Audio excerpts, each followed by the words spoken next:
来，乡亲啊，继续来看国造唱水舰的原型舰海鲲军舰，总算伫咧昨落水了。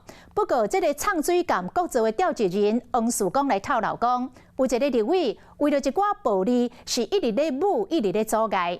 这个立委到底是假的？王树光爱大家家己摇。结果网友点名，就是国民党的立委马文君。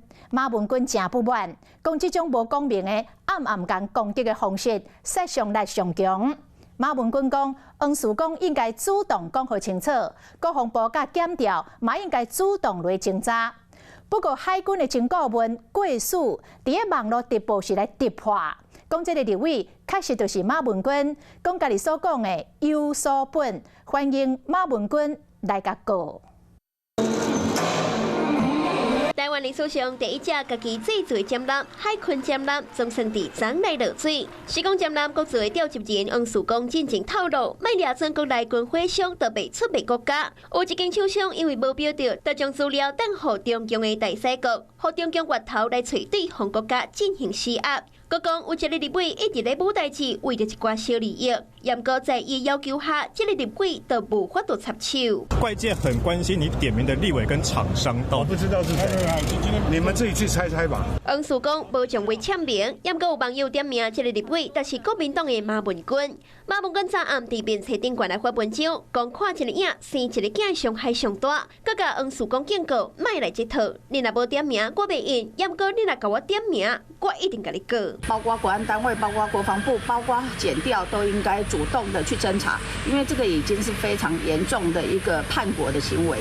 王曙光出来讲清楚。不一个要协助王曙光参加江南国际海军情报文贵数，涨伫网络直播点名。我现在就挑明了，就是马文君，你知道他多无耻吗？我现在直接讲好了，马文君就是那位把所有资料送去国外的。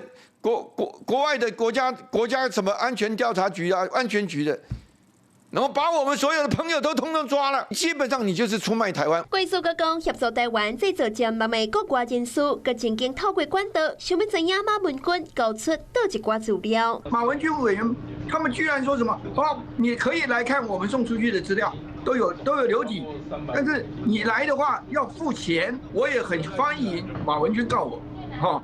为什么？因为只有到了法院，你我都要提证据嘛。郭启其实他的身份背景 ，Google 一下就知道了，大家可以知道他在里面的介入有多深。那我们应该要怎么样去看待这个事情？各方自主创下新的里程碑，索马限在野党的立委来起冤家，这场风波短时间内恐惊是真歹收煞。